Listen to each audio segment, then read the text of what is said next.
Oh, yeah. How about that? Starting the show with the Fantasy Cops. What's up, everybody? Welcome to your Saturday Mailbag. Hope you're watching live or watching on YouTube on this Friday afternoon.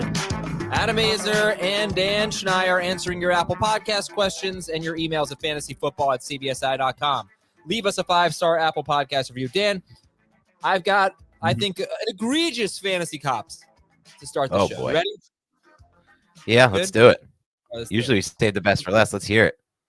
This is from Anthony Silva, and he says, Okay. Dear Gronk, Luck, Megatron, and Sanders. These are guys who left Lions the league. players. I can finally get this.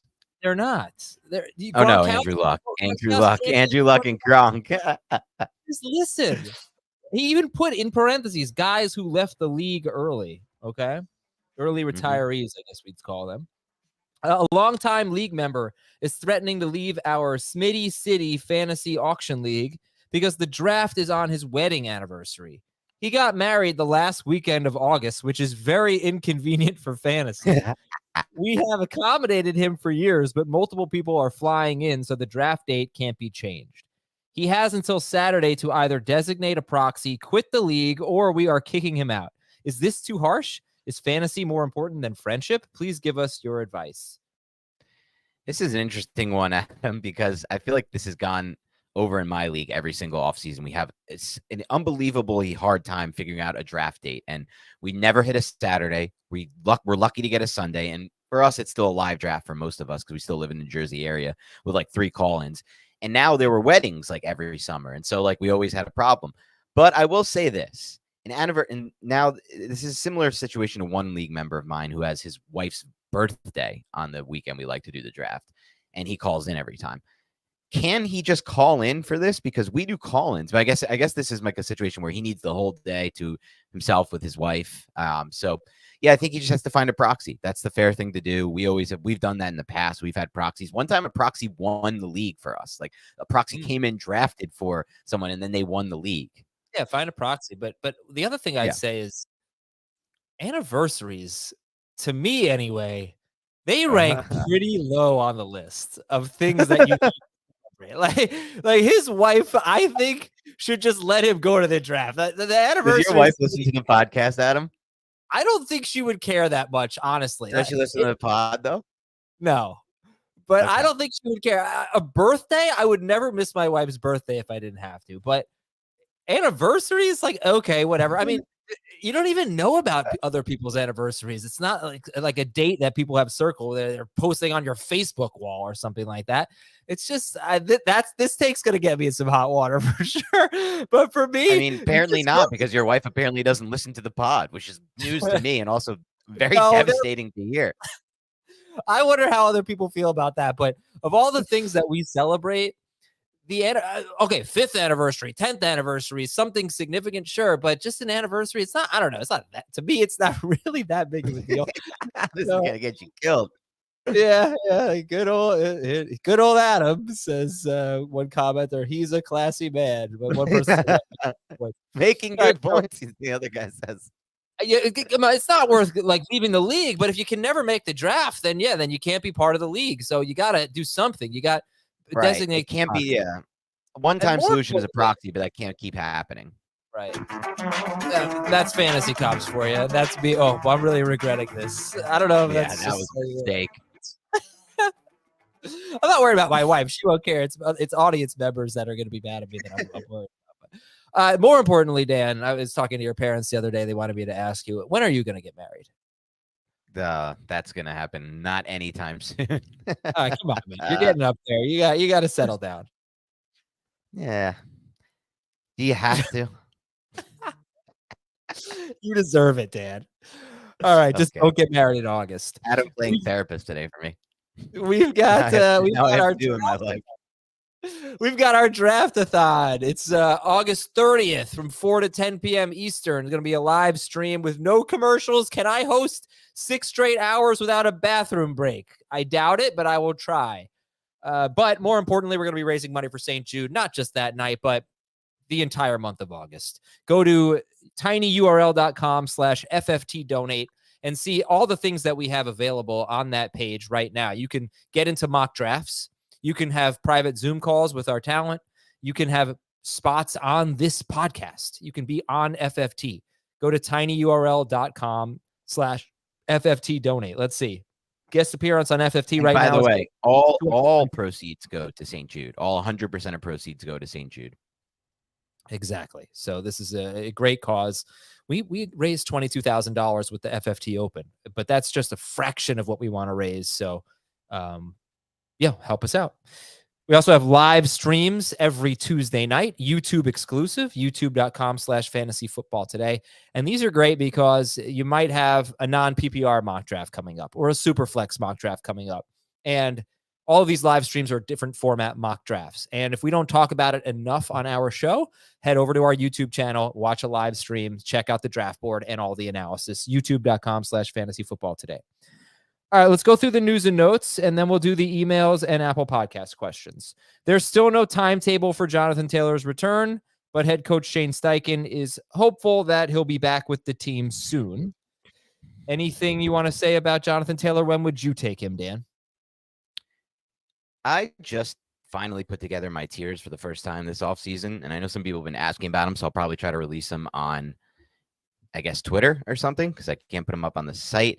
I have Taylor currently ranked in my second tier of running backs as my RB10 overall. I did not like him originally for reasons being, I think Richardson might steal some red zone looks. I think that offense might be punting a lot. But as I looked a little deeper into the schedule, it's a really, really running back friendly schedule for Jonathan Taylor. And he didn't have that last season. And I think that could be a good situation for him as well. Just to really help him out as we get into especially the playoff weeks, where I think it's 2 Texans matchups, if I'm not mistaken. So I moved him up to RB10. I don't have any concern at all that he'll be holding out. Jonathan Taylor, I am not seeing that. He has Houston in week 2. Okay, maybe I was looking at the wrong. Okay, no, he's got him in week 18, but he has the Raiders in week 17. That should be a good matchup. But I might have mistaken my backs there. Sorry, guys. No, that's all right. I mean, there's a mix. He does have an easy schedule overall. That I can confirm. Rashad Bateman's off the PUP list. George Kittle is out already. He's only out about a week with an adductor strain. What do you make of all this Kenny Gainwell stuff? Kenneth Gainwell, Kenny Gainwell, whatever you want to call him. He's getting a lot of buzz as an early downs back for the Eagles. Do you buy it? I do buy it because Kenny Gainwell had a really nice postseason run. And we saw two off seasons ago, last off season, where Shane Steichen, or not Shane Steichen, where why am I blanking on the head coach of the Eagles right now? Sirianni was like wearing the Gainwell shirt and being like, I love Gainwell. He's one of those glue players for them. And he's going to get a little bit more of an opportunity this year. I don't think he's going to be a lead back or anything, but I think he's going to eat into the workload of both Penny and DeAndre Swift and makes that situation a lot more complicated. Okay. All right. But we're not buying into he's the starting running back or anything like that. No. And starting, look, he might get the first snap, but he's not the lead back. Okay. No. Sky Moore appears locked into that starting slot role for the Chiefs. He's also on the field in 2 receiver sets, as we talked about on the wide receiver preview. Arizona quarterback Clayton Tune could start some games, according to NFL Network's Greg Rosenthal. How about Kyler Murray? Can we get something on Kyler Murray? Man, has that been a mystery. Yeah. Just a handcuff note, Chris Evans is reportedly ahead of Chase Brown as a backup running back in Cincinnati. And that could mean that there's really no good handcuff for Joe Mixon. Or it could mean that it's Chris Evans, or it could mean that it's eventually Chase Brown. But, it's not a surprise for the veteran to be ahead of the rookie this point in training camp. Pittsburgh wide receiver Calvin Austin is having a good training camp. Deep league name to know. He might be a slot guy for them. And how about Tank Dell? We had 2 preseason games Thursday night, which is last night for us. If you're listening, I know there was a lot on Friday that obviously hasn't happened yet, but I don't know that. I can't ignore it. I can't ignore Tank Dell because it's not just what he did in the preseason yesterday. It was the mini camp, the training camp, all the buzz that he's generated since joining the Texans. And I think a worthy late round flyer here. Your thoughts on Tank Dell? Yeah, Tank Dell is one of the players I had an opportunity to scout and write up for our fantasy draft profiles, which come out every April. Me and Dave Richard hit them all up. And Tank Dell had some of the best film of any wide receiver in this class. One of the few players I thought on film, in addition to Jordan Addison, Zay Flowers, who won at all 3 levels, the short, the intermediate and the deep way and the deep area of the field. The only reason Tank Dell wasn't drafted high is because of his size, and he would be an outlier to hit, because if you look at the players of his size and his BMI who've actually made it in the NFL, the list is 1 or 2 players total. So he has to be an outlier for sure. But everything he does on film is win. Like, he is an unbelievable route runner. And something that was interesting is people said, oh, look at his body type, Adam. He has to play the slot in the NFL. Well, he played 14 of 18 snaps, I believe, on the outside last night, including that amazing back shoulder touchdown catch he made. He's a real talent. The issue for me with Tank Dell as a late round flyer, Adam, is I'm very, very concerned with CJ Stroud's ability to move the offense in year one. CJ Stroud, to me, looked unbelievably uncomfortable in that game. He took a ton of sacks at Ohio State. Yeah. What do you say? He looked terrible. He took a ton of sacks at Ohio State, first of all. But what'd you say? I'm not going to overreact to his, first preseason. I'm not going to base it on that, but I'm going to base it on how he was under pressure at Ohio State, which didn't happen often because he had 2 elite tackles, one who was drafted in the top 10, the other who was drafted like a round or two later just because he was a little overweight, DeJuan Jones. But he had unbelievable, and he had center, Luke Whipple. Like, he had an unreal line there at Ohio State. That's not going to be the case right now with the Texans outside of Tunsil. So I don't know. I just have a big concern with that offense moving the football. And I'm honestly, after watching that performance, and not just that performance, just thinking about rookie quarterbacks in year one, many have struggled, Adam, Trevor Lawrence included. So I don't know. I don't love the offense. Okay. Got a Twitter poll up about how big of a deal is your wedding anniversary. So let's see how that was a mistake by you. I just want to make sure I'm not alone in that. All right, You're definitely alone in that. No, I don't think so. So far, the results are in my favor. Yeah. We'll take a break. When we come back, emails at fantasyfootball@cbsi.com. Please put the letter I in there, and we will be right back. First email is from Anna. She says, I think you can get this, Dan. Dear Jordy, Randall, and Donald. Okay. Packers receivers. Very good. Finally. 14 team full PPR. I have the 3rd pick, and I'm thinking I'll have to choose from McCaffrey, Chase, Kupp, Eckler, and Tyreek Hill. Who would you take 3rd overall if Jefferson and who's Bijan, I'm guessing she thinks is going to be 2nd, are off the board? I like McCaffrey in that spot, personally. The way I look at it is this. There's, what do I have it at? Let's look at my tiers real quick. At running back, I have 9 running backs I'm comfortable with in that bell cow row, and I like a hero running back approach. I'm not going to get one if I don't take McCaffrey or any of them there on the comeback.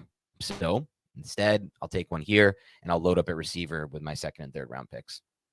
14-team league, I'm more likely to take a running back there because, it's going to dry up pretty quickly by the time you get to the 26th pick. Whereas I think at receiver, you're still going to have the Olave, Smith, Higgins group. You might be able to get 2 of them. So I'd go McCaffrey in your situation. 12-team league, I don't really have a set in stone top 5, but if I had to do it, Jefferson's definitely one for me in a PPR league. And then I'm probably, you know what? It is Jefferson, Chase 1 and 2 for me.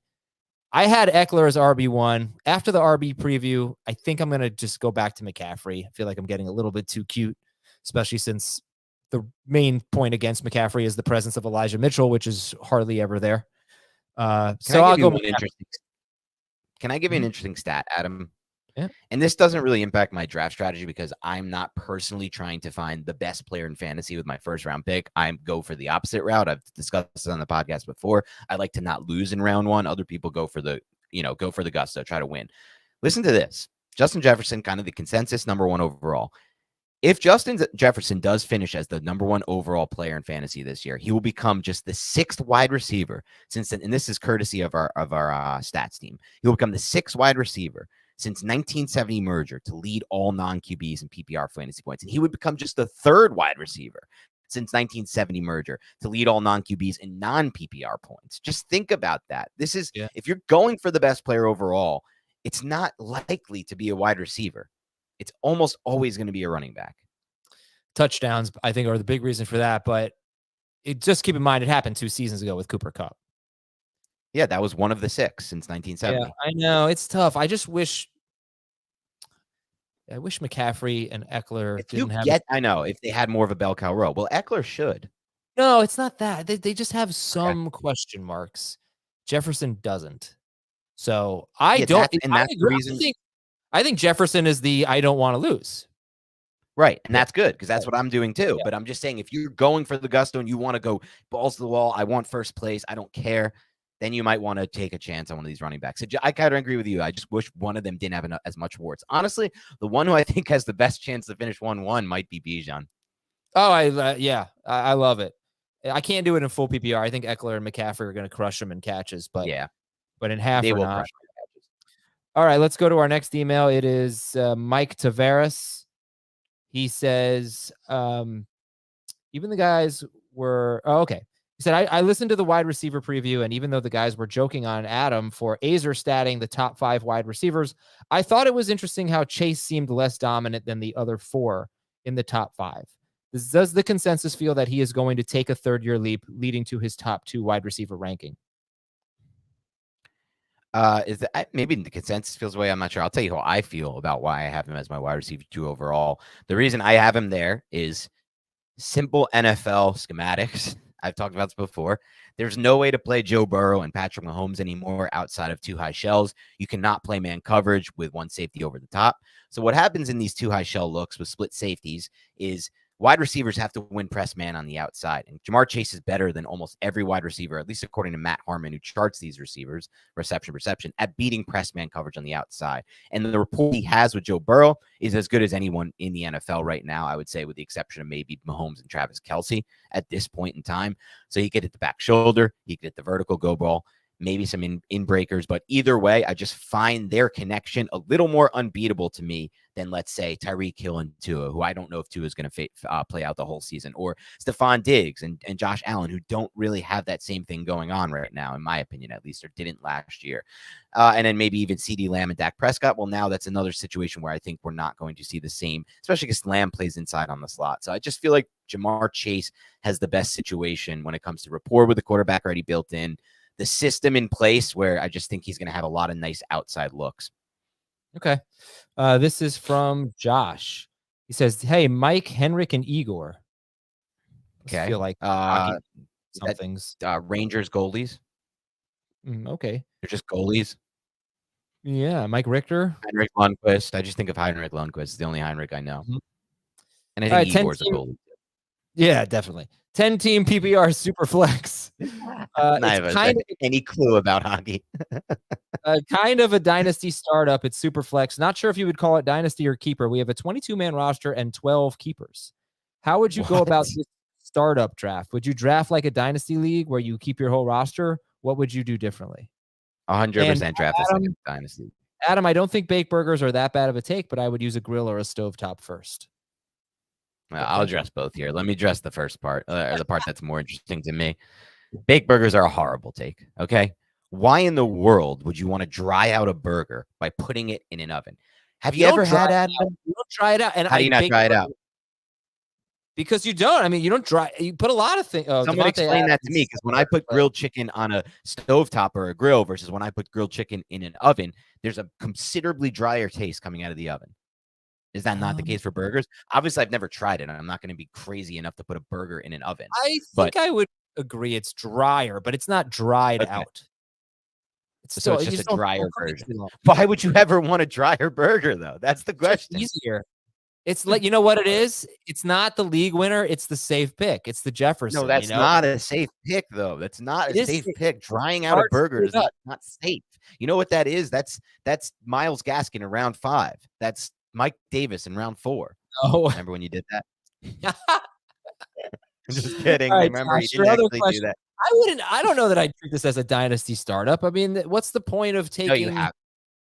Why? What? I don't know. With your late round picks, with your late round picks, you should be taking guys who can win now. That's fine. You go. I say maybe you go 15 potential keepers. Your first 15 rounds should be potential keepers. Okay, that's fair. That's fair.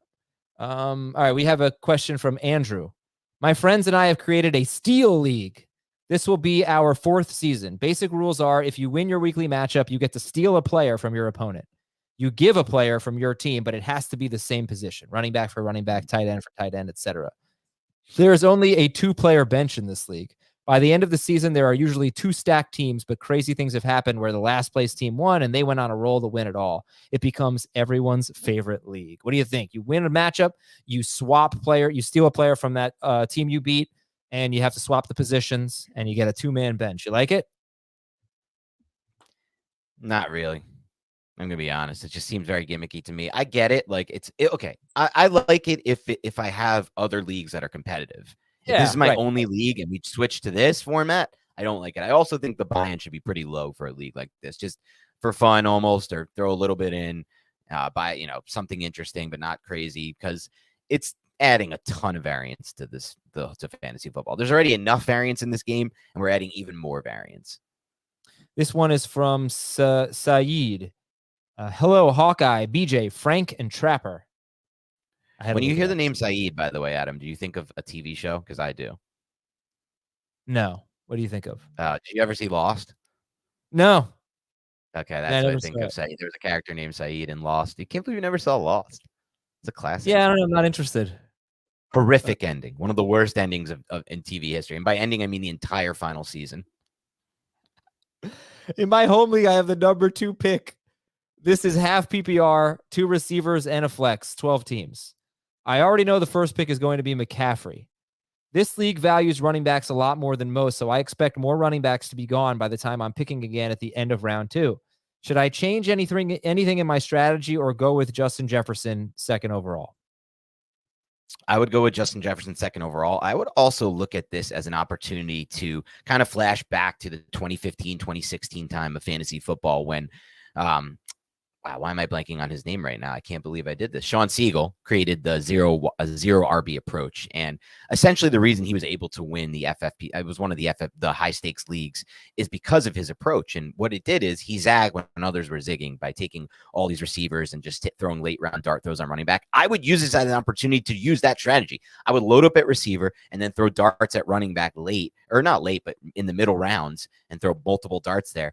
And I think you're going to have a chance to win this league by using that approach. Now, you might bottom out with this approach. That's the whole point of zero running back. It's a high risk, high upside, but it's rare to find that opportunity anymore these days because everyone's starting to understand and realize the value of wide receivers. And that's why we've seen such a shift in drafts and in ADP, because people are finally starting to get that you shouldn't load up at running back. It makes more sense to put your your valuable assets at wide receiver for a variety of reasons. So I think this is a good opportunity for you to just load up and get the best wide receiver core ever. Well, I think I would have a Jalen Waddle cutoff as I believe the 11th wide receiver off the board. And if you are confident that you can get Jalen Waddle in the second round, then I would actually probably take a running back in the first round. And it might be Bijan Robinson because it's half PPR. If you have to get into Devontae Smith, T. Higgins, Chris Olave, then I would take Justin Jefferson. You seem to know your league better than I do. Yeah. And if you think Waddle will be there, then I'd be thrilled with him. You would go Bijan over Eckler, Adam? So it's half PPR. So I'm debating that. It's a real big internal struggle for me. Rookie running backs, man, like guys like Zeke and Barkley, they were very high draft picks. We knew they were going to be used a lot, and they were just awesome. I don't have a lot of concern for Bijan Robinson, but that's fine. I pick one of those running backs. I would probably go running back in your league if you think that you can get Waddle in the second round. Jefferson's a great pick, though, if either way. This is from Joe, and he says, there's a big miss in the tight end preview. Not one word about Taysom Hill throughout the entire show. I don't even think I've ever heard his name said all offseason. Is there a reason for this? And he plays in a standard scoring league. Taysom Hill was, I believe, the 5th best tight end per game in standard scoring. So Jamie brought it up. Jamie said, why would they bring in Jamal Williams and still give Taysom Hill all of those touchdowns? They brought in Derek Carr. That means Taysom Hill is going to have fewer games where he throws a random passing touchdown. They're going to be less gimmicky than they were with Andy Dalton last year. I think he's worth drafting in a non-PPR league, but that is it. Yeah, I would say the same as you. It is interesting, though. I mean, he was super productive on a per-game basis, still has the qualification as a tight end, but I just wouldn't be able to trust him. I think the problem with him is the production is going to be unpredictable and hard to make him a weekly starter. And I just have other players like even on the Saints, like Juwan Johnson. I think he could be a better play overall than Taysom Hill. This one is from Jerry. 14-team PPR league. I'm drafting from the number 2 slot. The league championship is week 16. Given the favorable matchup against the Raiders, should I take Travis Kelce with the number 2 overall pick so I can get that championship matchup against the Raiders? No, I think it's never a good idea to look forward to the schedule and make your decisions based on that, especially a first round capital type of decision. Things change. There's injuries. Matchups that look easy don't become easy. Things of that nature. See what he did against the Raiders last year. 7 catches for 25 yards and 4 touchdowns in week 5. And only 6 catches for 38 yards in week 18. So he actually had 2 of his worst yardage. The two lowest yardage performances of his season against the Raiders. I don't think they were sitting guys in week 17. I think they had to win that game to lock up the 1 seed in week 18, pardon me. All right, Dan, we got to take a break. When we come back, we'll look at the Twitter poll about the wedding anniversary. And I want your take on what I said about preferring to have a league without one player who is so much more valuable than everyone else. I don't know if you're aware of this debate. I'm not aware of this debate. It's been a busy week for me. Yeah, so I said I'd rather have a league where, like, kind of like last year, where Jefferson was the best player, the most valuable player, not the highest scoring, because those are quarterbacks. Okay, but not to the point where he was, LaDainian Tomlinson or Christian McCaffrey or Todd Gurley or something like that. It was much more evenly spread out. He wasn't super elite, and I'd rather have a league like that. So I want to get your thoughts on that when we come back. We are back. The Twitter poll that I put up, Dan, was this is not about your team. This is about fantasy football in general. Is it better if there is one player that is just so much more valuable than everyone else, like Tomlinson or McCaffrey of previous seasons, or B, no one player that is in his own tier? I got crapped on for this. By who? By Jamie and Heath. Oh, you don't want league winners? You don't want this? It's completely intentionally misinterpreting it. 66.2% of the Twitter respondents said they would rather have no one player in his own tier. Yeah. What about you? I think this is pretty straight up. Of course, I wouldn't want one player in his own tier in a fantasy league. Having said that, this is even more so true because the majority of our leagues are snake drafts. In snake draft fantasy football, which again, I compared to playing Madden on rookie mode versus auctions, which are all pro mode.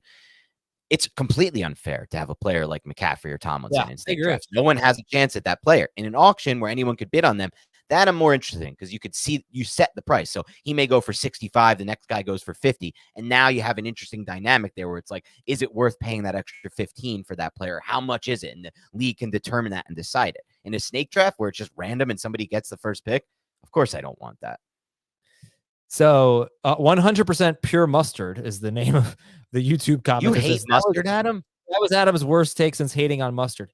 Wait a second. Like you hate mustard? I don't like anything spicy. I don't have anything against mustard. It's not like anything spicy. Right. It'd be one thing if I liked a lot of spicy things, but not mustard. I just don't like anything. I can't believe you don't like anything spicy. That's insane. I can't do it. It hurts me. It hurts me. It's a physical thing. Don't make fun of me. I never knew this about you. Don't make fun of my ailment. That's really inconsiderate. This is not an ailment. This is psychological. It's not psychological. You can get over it. Hold on, I have something to say. All right. So Azer complained about this Mexican restaurant he went to. And of course he's going to complain if he doesn't like spicy food. Like, what do you get? What did I complain about? You said it sucked. When was this? Recently or like last week? Whenever the last time you went to a Mexican restaurant. Off the air, I said that. Off the air. Yeah. Oh, it sucked. It was really but what I'm saying is, if you don't like spicy food, how are you what are you getting at a Mexican restaurant? Plenty of Mexican food. Chicken quesadilla. Plenty of Mexican food that's not spicy. I mean, would get like an appetizer, plain chicken quesadilla. That's like Adam's order. I get a chicken burrito. I had chicken burrito. This guy. Oh man, can't handle spice. I don't like spicy food. Chicken wing. How do you get your chicken wings? Hot, obviously, like buffalo. Yeah, mild. No, mild. God. Actually, I prefer teriyaki. Teriyaki chicken wings are better. Yeah, put a sweet sauce over it. There you go. Sugar it up. Okay. Other Twitter poll is about your anniversary. How big of a deal is your wedding anniversary? Huge deal, 12.6%. Pretty big deal, 33.9%. Average deal, 36.3%. Not a big deal at all. Adam, the poll should have been, would you not celebrate your anniversary if you had a draft on the same day? Okay, let's do that then. Would you miss your wedding anniversary to attend your home fantasy league? Put home league. Yeah, your home league fantasy football draft. The most important one. Yes. No. Okay. On to the Apple Podcast questions. This is from C. Lawler. I knew when Schaefer jumped on there, it was going to be anti-Azer, by the way.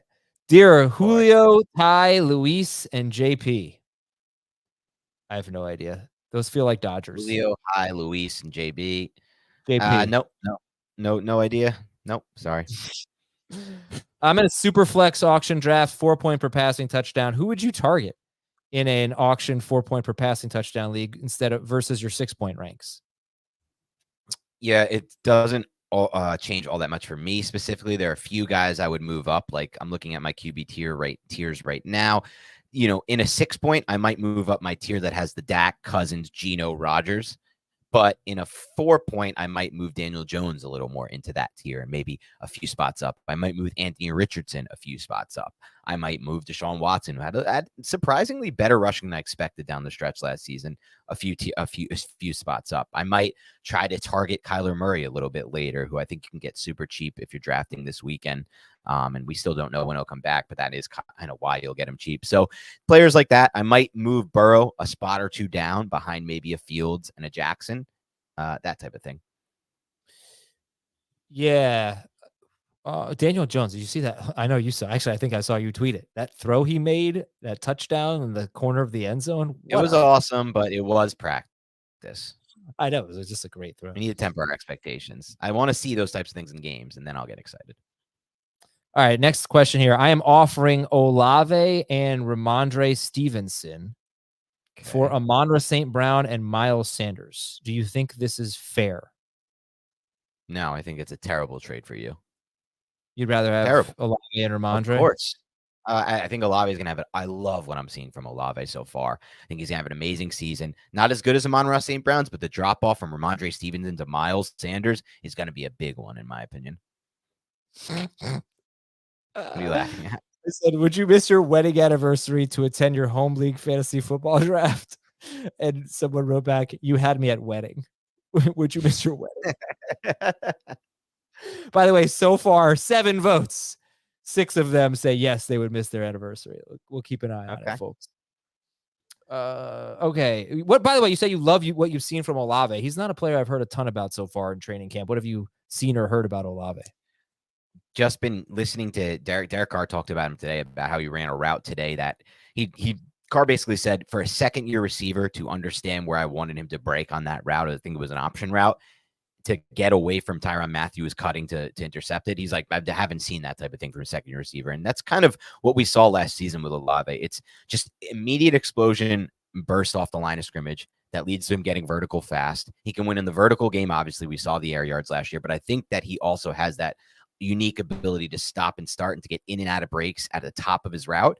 And so that's going to make him just a demon in the middle of the field on kind of just in breaking and out breaking routes in the intermediate range. I just think Olave is due for a really, really big year. And we know Derek Carr is not afraid to pepper that number 1 receiver with a lot of targets and really funnel a passing game through one player. So I just have high expectations for Olave this year. He's somebody I've moved up recently. This is from Wes Bob. Dear Steven, D'Angelo, Anquan, and Donald. Really know Anquan Bolden. Yeah, I know. Steven, D'Angelo. Steven Jackson, D'Angelo Williams. I don't know what these people have in common. Me either. Yeah. Dynasty question. Getting ready to push all in. Wait, how do you balance Jackson, D'Angelo Williams? Isn't that Rams running backs? Was D'Angelo Williams ever on the Rams? I think D'Angelo Williams was now. Okay. But what is that? Anquan Bolden wasn't on the Rams. No, and this was just bad. Let's move on. Bad form. Getting ready to push all in Dynasty, but how do you balance strengthening your current roster while allowing yourself a cushion in case luck doesn't fall your way in the playoffs? I don't think you should look at it like allowing yourself a cushion. When you're in this mode, what's that look for? He said, answer to the names is ungoogleable. It was my first 4 picks of the league in 2006. That's awesome. That is very good. Yeah, but I think you do have to just make your decision and kind of go all in on either trying to win now or rebuilding. I just made the decision to rebuild in a league. Just sent a package of Tyreek Hill, Alexander Madison, George Kittle for a future first, Jordan Addison, and a future second. And I'm at this point now in full sell mode. And I think if you're in win now mode, you just kind of lean into it and you don't worry about balancing things out. All right, so he picked Steven Jackson in round 1, D'Angelo Williams in round 2. Let's see how he did. Jackson had, he had like 2,300 total yards and 16 touchdowns. Steven Jackson. Awesome. D'Angelo Williams, I don't think had a good year. He had a terrible year. So that was a bad pick. Anquan Bolden was wide receiver 15, and Donald Driver was wide receiver 6. Pretty good. Good job. Okay, next question is Zach from the 7 cities. What are those?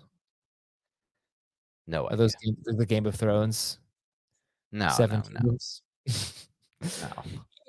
Y'all are awesome. Thank you. Yeah, of course I watched Game of Thrones. You know this. Okay. 10-team PPR league, 2 quarterbacks, 2 flex, 2 tight ends, 3 receivers. Oh, hate 2 tight end leagues. Go on. I know drafts always end up depending on who is taken available, and you can't have a concrete plan going into one, but any general tips to keep in mind with this kind of roster? 2 quarterbacks, 2 receivers. Kelce if you can. Get Kelce if you can is my first tip. Okay. 3 wide receivers, 2 tight ends, 2 flex. 10-team. Yeah, I'm trying to read the roster. You just did it. I'm trying to read You're it again. rereading. Yeah, I'm a rereader. I'm a repeater. You know that. Okay, go for it. I'm a repeater. You know that. No, that's all right. I already did it once. All right, what are your a lot of roster spots here, including Superflex. Oh, yeah. Look, I would prioritize a great tight end if you could. But if I don't get a great tight end, I think I'm fine with, Ingram and Dulcich or something like that. But Superflex, I'm not missing out on the Superflex. I want 2 top 15 to 18 quarterbacks if possible. If I was in this format, there's almost a 0% chance I'm investing anything at running back. I'm almost punting the position because I need to put my resources into quarterbacks. I need to find a way to get one of these top tight ends somehow, some way. And I want to get like a good second tight end. I don't even know what I can't be sitting here week after week with like total of 5.3 points for my tight ends. And if you punt tight end in this format, you're going to get 5.3 points. While but everyone's going to have a crappy tight end pretty much. Yes, but if you have Kelce and you hit on your second, you're going to have such a huge positional advantage. It's going to make up for anything you might lose out on at running back or receiver. If you have Kelce, I bet anyone could hit on their second. So, I mean, would you take Kelce and Andrews? I wouldn't do that. Yeah, I don't think anyone could hit on their second. That's my thing. I look at tight end now. I'm looking at my tiers. There's 20 need to be. Yeah, go ahead. I think that the Kelce owner is just as likely to hit on his second one as the guy who, any manager, right? It's like depending on if you prioritize it, right? All right, I'll just sum it up. A quarterback is still more important to me than tight end in this format. Okay, I agree. I think you're going to be able to find a lot of tight ends who are just the same toward the end of your draft to be your number 2 tight end. Whereas quarterback, you're not going to have that luxury. I want to have a good one. Yeah, all right. This is from, I want to have 2 good ones. This is from HGHKOBV. All right. Dear Mose, Creed, and Bob Vance, Advanced Refrigeration, and Daryl. These are office characters? Yeah. 10 team. You know my stance on Office. Yeah, the wrong one. 10 it's team. It's a great show. It's just not as good as Parks and not close. 10 team half PPR league, not too competitive. I give up Chris Olave and Alexander Madison. I get Amon-Ra St. Brown and Joe Mixon. Yes. Yeah. Love this deal for you. All right. The best trade offer we've heard yet. Utah, Superflex redraft, 10 team league. I have the 10th pick. Okay. Assuming the top 9 picks are Mahomes, Allen, Hurts, Lamar, Burrow, Herbert, McCaffrey, Jefferson, and Chase. That's 6 quarterbacks, McCaffrey, Jefferson, and Chase. What do you do at the 10-11 turn? Do you go So what I Fields do and is Lawrence? Do you go Kelce quarterback? What do you do? Fields for sure, because there's a teardrop for me. He's my last guy in tier 2. So I'm definitely taking Justin Fields, and then I'm probably taking Kelce as well. I'm probably going Fields, Kelce. Definitely Kelce for me. And then your favorite quarterback, Fields, Lawrence, whoever it is. This is a baked burger level question from Tyler. Ooh. I know you said no more keeper questions, Adam, but I'll make it a 2-part question. Adam, has anyone ever confused you for Nathan Fielder? Oh my God. You know who Nathan Fielder is? Will you stop acting like you're so much cooler than I am that you know No, all that's the not cool. That's not cool because I have no life and I watch a lot of TV. That doesn't make me cool. But do you know who that is, right? Have you seen Nathan For You? Yes, Nathan For You is amazing. I love Nathan For You. It's like up there for top 5 comedies of all time. I'm trying to now figure out if I think you remind me of Nathan Fielder. You don't really look that much like him, but you kind of look like him. I can kind of see it, but not really, not fully. Voice tone, no, not really. I don't really see you as like a Nathan Fielder type. I see you more as like a Jerry Seinfeld type, like the high pitched voice. You know how you have that high pitched voice at times. That's why you know how Jerry. What's the deal with it? You know, you kind of do a little Seinfeld with the high pitched voice type thing. Schaefer, can you pull up a side by side? Can you pull up a picture of Nathan Fielder, and we'll do a side by side here. Yeah, let's see a side by side with Azer and Fielder. Let's get Dan out of the picture just for a second. Let's see. I thought my picture would get bigger there. Turn your head toward it. I can kind of see it. Not really though. Yeah, I'm trying to do his face and I'm pointing. And you don't have like the dry humor. You have like more of a damper brand of humor, if that makes any sense. He's got like the dry humor. He's very funny. And if anybody remembers that story that was all over the news about the goat who saved the pig or the pig who saved the goat. I think it was the pig who saved the goat in the water. Nathan Fielder completely manufactured that as a publicity stunt. And I didn't know that. Oh, really? He did that with Dumb Starbucks too. Do you remember that one? Yeah, you're right. Yeah. That was also all over the news. He's literally like fooled news stations multiple times. It's incredible. I will say this though, his news show wasn't that I didn't like that much. It was a little too weird. Did you see that one?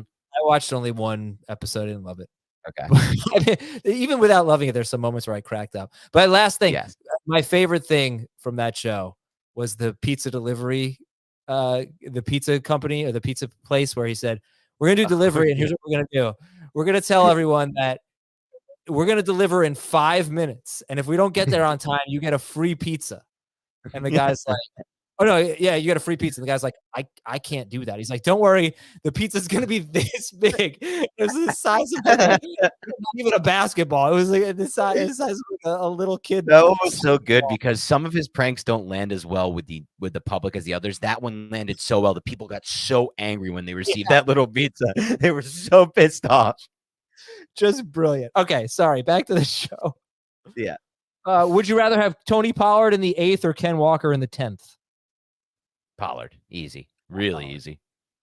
This is from Scumbag Joe. Saquon in the 3rd, Amon-Ra in the 6th, Dobbins in the 6th, Damian Pierce in the 7th, Rashad Bateman in the 8th, Christian Kirk 8th, Dallas Goedert 9th, Ken Walker 10th, James Cook 10th, Jordan Love 18th round Superflex. Pick 2. Amon-Ra Barkley. Yeah. Easy for me. Yeah. Well, I don't Jordan like Love 18th is interesting. I know. I just don't like him at all. All right. Fine. EST 1992 or established 1992. Hey, Dan, Bob, Ryan, and Jay. No idea. I have no idea. Who do I keep? PPR. I need 2. Eckler in the 2nd, Waddle in the 4th, Adams in the 6th, Taylor in the 9th. Oh, wow. Olave in the 14th, Fields in the 15th, Ramondre in the 16th. Whoa. I think I'm going Olave and Ramondre. I got these value wrong. I got these wrong. Okay. It's Waddle in the 2nd, Adams in the 4th, Taylor in the 6th, Olave in the 9th, Fields in the 14th round, Ramondre in the 15th round. think I'm still going Ramondre and Olave personally. Yeah. It's just great value. And we have another keeper question here, which I hate, but I appreciate the 5-star reviews. And we have to go soon anyway because Dan has to go to the dentist at 2:30, which sounds like a joke, but it's these legit. Beautiful teeth. You know why it's a joke, right? You know the 2:30 joke? Yeah, 2:30. 2:30, yeah. Oh, 2:30. Okay. Uh-huh. Yeah, you did know the joke. I did he's keeping Jamar Chase in the 3rd and Christian Watson for a 12th. Pick 1. Samaje Perine in the 16th, Evan Ingram in the 16th, Damian Pierce in the 4th, or James Cook in the 7th. Yeah. Perine. Next question. Okay. From I'm fine with that. Tog Jones. Cup or ETN in the 3rd, or Cup in the 3rd, ETN in the 12th. Oh. Or that's it. We'll start with ETN in the 12th for sure. That's fire. Oh, I get it. Okay. So he can keep one of those, and if he does, it'd be the 2nd year in a row that he's keeping ETN in the 12th, and he would lose his 2nd keeper. Or he can keep any combination of 2 from Jalen Hurts in the 7th, Jamison Williams in the 13th, Hopkins in the 8th, or Burks in the 11th. I'm sticking with it. ETN? Yeah, I'm sticking with ETN. The value's just too good. It is interesting, though. This is from Matt Bav. He says, can't believe Dan can't wrap his head around oil of Olay. Agreed. I mean, I don't know why you can't believe it. We've had multiple people recently come out and say, I've seen it on Twitter, I've seen it in YouTube comments, that it's a bad take by Adam. It's not a good reference. Look, the commercials that are supposedly out there, I've never seen one. Okay? I don't even know what Olay is. Yeah, it's oil brand, of Olay. As a brand. Yeah, I don't really want to say that in case they're a sponsor at some point, but probably a great brand, great products. But look, I've never seen it before. I've never seen it before, and I've never seen the commercials. And so it's just a random reference. It's like me saying, like, let me think of something that Adam doesn't know. You can't think of it. You can't. You're bad at this. Yeah, I am. Well, actually, I had a really good team name in our Dynasty League, though. Tell me that was good. And you didn't like appreciate that enough. Like, I thought you were gonna love that name. Live from the toilet. Live from the toilet. Like live from the toilet. Like I thought you'd love that. You just want the puns. Like you're just I need a pun, a funny pun. The pun guy. I'm a pun guy. Yep. All right. 10 team. You will not. You have about 2 minutes. There's no way you will think of anything. In fact, I will read and answer this Apple Podcast question while you will not think of a pun. The question is, do I keep Josh Jacobs in the 6th, Jalen Hurts in the 7th, Dalvin or James Cook or some Cook in the 9th, or Trevor Lawrence in the 16th round? And I would keep, right now, I would keep Josh Jacobs in the 6th. If not him, I would keep Trevor Lawrence in the 16th. With that keeper in mind, who do I take at 105? Top 4 is likely Jefferson, McCaffrey, Chase, Eckler. I'm leading Kupp or Kelce. I'm going Kupp still. So you have my answers. I think I go Kelce. All right, what do you got, pun boy? Well, I didn't say I was going to do it. I wasn't talking about now. Like I'll come up with one in a league we're in, and you'll see it, and then I'll bring it up in the thing. All right, how about taste the Dwayne Bow? How about that one? Okay, you know people have done that like a million times. It's totally not original. Damn it, I thought I'd sneak that through. Yeah. Good job, though. Right. It's been reading Dwayne Bowe is really what it was. But how about Tony Soprano? Kadarius Toney, if you have him on your roster. Or Tony with an Pollard. Yeah, really, really good, Dan. Really good. Thanks for watching and listening, everybody. Have an awesome weekend. We'll talk to you Monday with preseason rankings movers on Fantasy Football Today.